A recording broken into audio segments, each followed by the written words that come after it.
صلی اللہ علیہ وآلہ وسلم کی مجلس میں ان کے کسی آدمی کے منہ سے سچی بات نکل بھی جاتی تو وہ بعد میں انہیں برا بھلا بھی کہتے تھے، اور بڑے دعوے کے ساتھ ہی اس قوم کے لوگ کہتے تھے کہ یہ اللہ کے چہیتے ہیں اور جہنم کی آگ ان کو کبھی نہیں چھوئے گی۔ حالانکہ اس یہودی قوم کے آپس میں جھگڑے بھی بہت زیادہ ہوا کرتے تھے، اور یہ آپس میں مار کٹائی بھی کیا کرتے تھے، اور قبیلوں میں جا کر قبیلے کے لوگوں کو بستیوں ہی سے نکال دیا کرتے تھے، جیسا کہ اب وہ فلسطینیوں کے ساتھ کر رہے ہیں۔ حضرت محمد صلی اللہ علیہ وآلہ وسلم کے آنے سے پہلے یہ لوگ ایک نبی کے آنے کی بھی بات کیا کرتے تھے، اور مدینہ والوں سے کہا کرتے تھے کہ اس نبی کو آنے دو، ہم تم سے نپٹ لیں گے۔ لیکن نبی کریم صلی اللہ علیہ وآلہ وسلم کے پورے دشمن ہو گئے، اور تو اور یہ لوگ جادو بھی سیکھتے اور سکھاتے تھے، اور اسی جادو سے میاں اور بیوی کے بیچ جھگڑے فساد کرواتے تھے، اور اس جادو کو حضرت سلیمان علیہ السلام سے بھی جوڑ دیتے تھے۔ حالانکہ قرآن پاک میں موجود ہے کہ حضرت سلیمان علیہ السلام کا دور دور تک جادو سے کوئی مطلب نہیں ہے، کوئی تعلق نہیں ہے۔ نبی کریم صلی اللہ علیہ وآلہ وسلم پر بھی ان یہودیوں نے ایک بہت بڑا جادو کیا تھا، اور اس کے علاوہ ایک بار حضور نبی کریم صلی اللہ علیہ وآلہ وسلم کو چٹانوں کے ذریعے زخمی کرنے کی بھی کوشش کی تھی،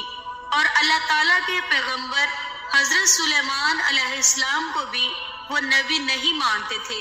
بلکہ ایک بادشاہ سمجھتے تھے، معاذ اللہ۔ اور اپنے پیغمبروں اور نبی کریم صلی اللہ علیہ وآلہ وسلم سے یہ لوگ ایک ہی بات کا بار بار سوال کیا کرتے تھے، اور اپنے ساتھ ساتھ مسلمانوں کو بھی یہ کام کرنے کے لیے اکساتے تھے، لوگوں کو ہمیشہ حق کے راستے سے، سچائی کے راستے سے اور اللہ کے حکم کو ماننے سے روکتے تھے، اور لوگوں کا مال ناجائز طریقے سے کھا جاتے تھے۔ انہوں نے اس زمین پر دوبارہ بہت بڑا جھگڑا فساد کیا،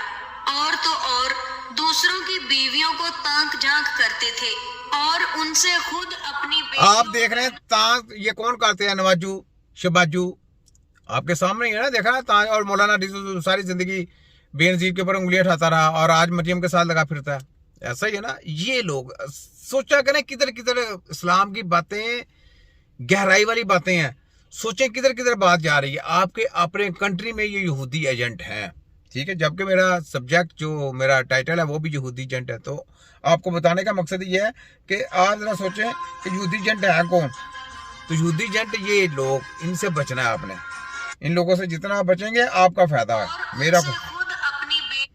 اور سورہ آل عمران کی آیت نمبر 78 میں ہے، اور ایک جگہ قرآن پاک میں ہے کہ ان یہودیوں کی گستاخی اتنی زیادہ تھی کہ وہ یہ بھی کہہ دیا کرتے تھے کہ معاذ اللہ، اللہ فقیر ہے اور ہم امیر ہیں، نعوذ باللہ۔ سورہ آل عمران آیات نمبر 181 اور ایک جگہ قرآن پاک میں موجود ہے، اور نعوذ باللہ یہ بھی کہہ دیتے تھے کہ یہ جانور محفوظ ہیں، انہیں صرف وہی لوگ کھا سکتے ہیں جنہیں ہم کھلانا چاہتے ہیں۔ قرآن مجید کی سورہ انعام آیات نمبر 138 میں موجود ہے۔ قرآن پاک میں ایک جگہ اور یہ ہے، ان میں سے ایک جماعت یہ کہتی تھی کہ نبی کریم صلی اللہ علیہ وآلہ وسلم پر جو کچھ بھی نازل ہوا ہے اس پر صبح ایمان لاؤ اور شام کو انکار کر دو، معاذ اللہ۔ سورہ آل عمران آیات نمبر 72 میں موجود ہے۔ دوستو، ایک زمانہ تھا کہ یہ قوم اللہ تعالیٰ کی سب سے پسندیدہ قوم تھی، لیکن ان کے اپنے گنونے کاموں کی وجہ سے اللہ تعالیٰ نے ان کو حکومت کے درجے سے ہی ہٹا دیا، کیونکہ یہودی قرآن پاک کو بھی نہیں مانتے، اسی لیے انہیں پتہ نہیں ہے کہ ہم اللہ تعالیٰ کی بارگاہ سے ٹھکرائے ہوئے ہیں، اور یہ لوگ اپنے آپ کو آج بھی اللہ تعالیٰ کے سامنے پسندیدہ سمجھتے ہیں، اور وہ یہ بھی کہتے ہیں کہ اللہ تعالیٰ کے سامنے اللہ تعالیٰ کی سب سے پسندیدہ اور چہیتی قوم ہم ہیں۔ اللہ تعالیٰ نے اس قوم کو بہت سارے انعاموں سے نوازا ہے، انہی میں سے ایک تابوت سکینہ بھی ہے۔ تو آئیے دوستو، تابوت سکینہ کے بارے میں بھی آپ کو کچھ بتاتے ہیں کہ تابوت سکینہ آخر ہے کیا چیز۔ تابوت سکینہ شمشاد کی لکڑی سے بنا ہوا ایک صندوق تھا، یعنی ایک بکسا تھا جو حضرت آدم علیہ السلام پر نازل ہوا تھا۔ یہ آپ کی آخری زندگی تک آپ کے پاس ہی رہا، پھر ایک ایک کر کے آپ کی اولادوں کو ملتا رہا، یہاں تک کہ یہ حضرت یعقوب علیہ السلام کی اولاد کو ملا، اور آپ کے بعد آپ کی اولاد بنی اسرائیل کے قبضے میں رہا۔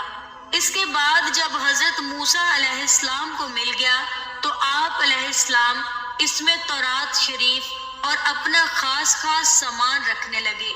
یہ بڑا ہی مقدس اور بابرکت صندوق یعنی بکسا تھا۔ بنی اسرائیل جب کفار سے جنگ کرتے تھے اور کفار کے لشکروں کے بھیڑ اور ان کی طاقت دیکھ کر سہم جاتے تھے تو وہ اس صندوق کو اپنے آگے رکھ لیا کرتے تھے، اور اس صندوق سے ایسی رحمتوں اور برکتوں کا ظہور ہوتا تھا کہ بنی اسرائیل کے دلوں میں سکون اور اطمینان کا سامان پیدا ہو جاتا تھا، اور بنی اسرائیل کے سینوں میں دھڑکتے ہوئے دل پتھر کی چٹانوں سے زیادہ مضبوط ہو جاتے تھے۔ اور جیسے جیسے صندوق آگے بڑھتا تھا